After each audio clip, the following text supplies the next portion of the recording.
बिस्मिल्लाहिर्रहमानिर्रहीम।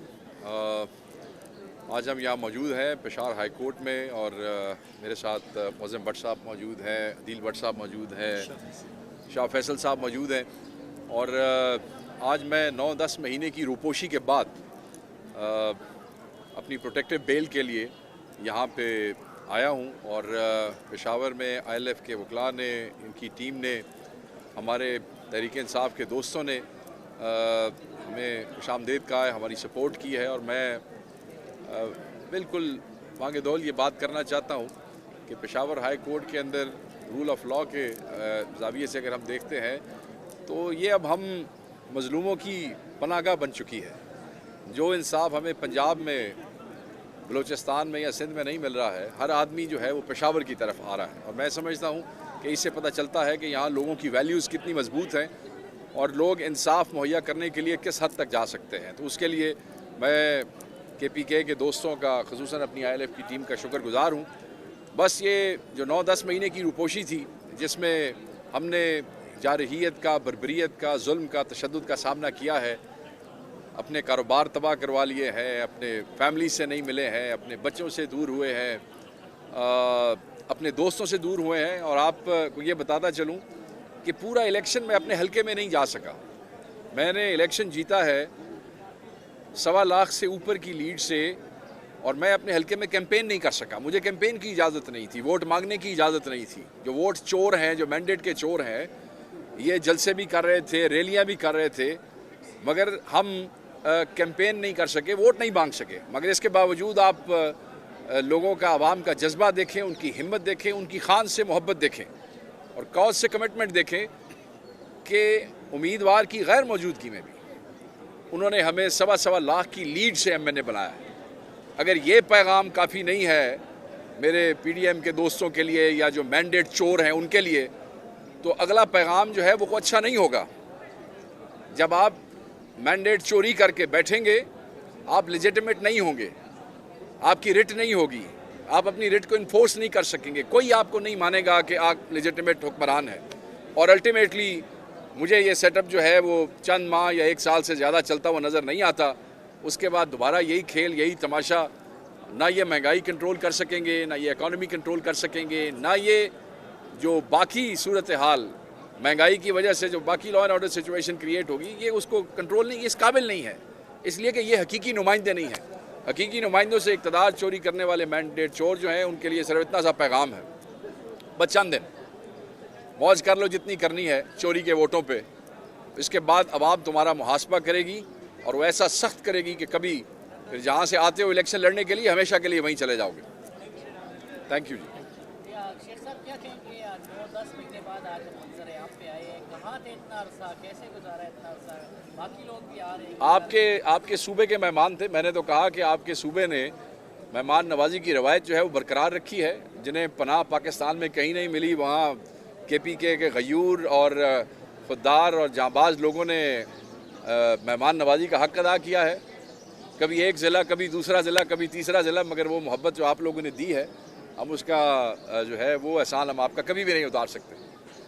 आपका मतलब है कि लाहौर की जो दूसरी है और सिंध के और बलूचिस्तान के, वो मतलब उस पर आपका फोकस नहीं है? मैं मुश्किल से बाहर आया हूँ 9-10 महीने बाद, आप मुझे कौन से रोले में डालना चाहते हैं? मैंने तो बड़ा वाज़े कह दिया है कि मैंने बिल्कुल बड़ा वाज़े कह दिया है कि जो इंसाफ के रहनुमा असूल हैं और जो इंसाफ के लिए कमिटमेंट है जुडिशरी की KP में, वो अनमैचेबल है किसी और के साथ। शेख साहब क्या कहेंगे असेंबली का? क्योंकि ये जो प्रेशर्स है ना, जो वहाँ हैं वो यहाँ भी है, मगर कमाल की बात यह है कि कौन उस प्रेशर को बर्दाश्त करके खड़ा है, डट के खड़ा है, देखना तो ये है। शेख साहब क्या कहेंगे असेंबली का इजलास, अगर उसने कह रही है कि नहीं बुलाया जा रहा, अभी तक सदर ने उसके ऊपर दस्तखत नहीं किए, इजलास बुलाने के लिए तो लेट किया जा रहा है, 25 फरवरी तक जो तारीख है इजलास बुलाने की, तो कह रहे हैं सदर के ऊपर जो आर्टिकल 6 का मुकदमा दर्ज किया जाए। इसके अलावा आप क्या कहेंगे, इजलास कब बुलाया? मुझे आप ये बताएं, ये जो कह रहे हैं कि सदर पे आर्टिकल 6 का मुकदमा दर्ज करेंगे, मुझे सिर्फ इस बात का जवाब दें कि जितने मुकदमे हमारे बाकी दोस्तों में पूरे पाकिस्तान में दर्ज किए हैं, जिनकी हज़ारों से में तादाद है, क्या वो हमारे लोगों का कमिटमेंट, जज्बा तोड़ सके हैं? क्या वलवला हिला सके हैं? क्या इलेक्शन में आपको इलेक्शन डे पे नज़र नहीं आया कि ये जो पर्चे हैं, जो केसेस हैं, जो विक्टिमाइजेशन है, ये काउंटर प्रोडक्टिव है। ये आपके गले पड़ जाती है और पड़ गई आपके गले, आपको चोरी करनी पड़ी है।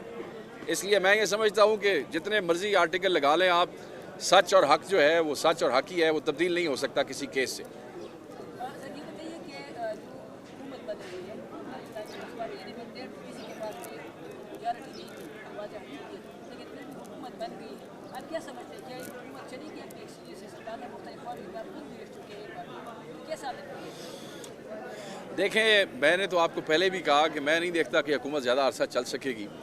एक ऐसी हुकूमत जिसके पिछले 16 महीने की परफॉर्मेंस आपके सामने है। मुझे आप ये बताएं, जो प्राइम मिनिस्टर पिछले 16 महीने में कुछ नहीं कर सके, ये जो बीच में इलेक्शन का टाइम आया है, इसमें कौन सी गिदड़ सिंगी आ गई? कोई चीज़ तब्दील हो गई, कोई मौसम तब्दील हो गया, या कोई पैसों की बारिश शुरू हो गई है, या कोई इनकी जो मैनेजेरियल स्किल्स हैं वो बेहतर हो गए हैं? ये वही लोग हैं, वही टीम है। निकम्मे कल भी निकम्मे थे, निकम्मे आज भी निकम्मे हैं। सर ये बताएं कि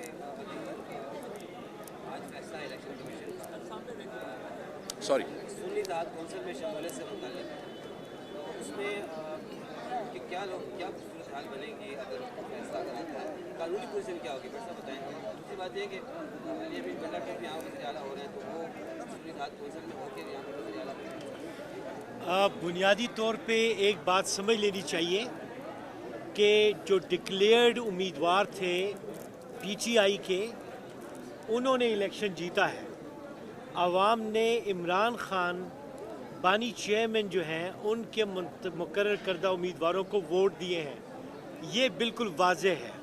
बाकी सुन्नी तहरीक जो है उनके साथ एक अरेंजमेंट है, और ये अरेंजमेंट पार्लिमानी जो निज़ाम है उसके दायरे कार में रहते हुए है। जहाँ तक पॉलिटिकल एक्सरसाइज है, वहाँ पे जो एजेंडा है, प्रोग्राम है, विजन है, वो पीटीआई की है। तो एक ही वक्त में पार्लिमानी निज़ाम में भी वो अपना किरदार लॉफुली अदा कर सकते हैं, चूँकि उन्होंने उस सिंबल के तहत इलेक्शन नहीं लड़े हुए, और यहाँ पे पॉलिटिकल प्रोसेस में भी वो भरपूर हिस्सा ले सकते हैं। सो आपके सवाल का ये जवाब है। और सुन्नी इत्तेहाद काउंसिल जो है, सुन्नी इत्तेहाद काउंसिल पाकिस्तान तहरीक इंसाफ की पुरानी इत्तेहादी अपने ज़हन में रखी है। ये कोई नई चीज़ सामने नहीं आई है। इस वक्त में जिस वक्त पाकिस्तान तहरीक इंसाफ को सुन्नी इत्तेहाद काउंसिल के दोस्तों की ज़रूरत थी, हम उनके शुक्रगुजार हैं कि उन्होंने अपने आप को पेश किया आपके लिए। लीडर भी खान, पार्टी भी खान की, एजेंडा भी खान का, और इंशाअल्लाह ताला विजन भी खान का होगा और जीत भी खान की होगी। पंजाब में तो मौसम बदल रहा है, लेकिन पंजाब का सीएम तो मरियम नवाज बने, क्या कहेंगे सर आप? देखें, मैंने आपको कहा कि मैंडेट चोरी करने से अगर आप चीफ मिनिस्टर बन भी जाएं तो वो आप लेजिटिमेट चीफ मिनिस्टर नहीं है। आपकी कोई रेट नहीं होगी। आप जब चलेंगे तो आपको मसाइल का सामना करना पड़ेगा, अवाम के गैज़ो गज़ब का सामना करना पड़ेगा। तो इससे कोई बहुत ज़्यादा मैं नहीं समझता कि पीडीएम के लिए या कोई नून लीग के लिए खुशखबरी है। ये इतनी बड़ी खुशखबरी है जितनी कि 16 महीने की वजारत उज़्मा शहबाज शरीफ के लिए थी, ये पंजाब के लिए उतनी बड़ी खुशखबरी है कि मरियम नवाज़ साहब आप चीफ मिनिस्टर बन गए।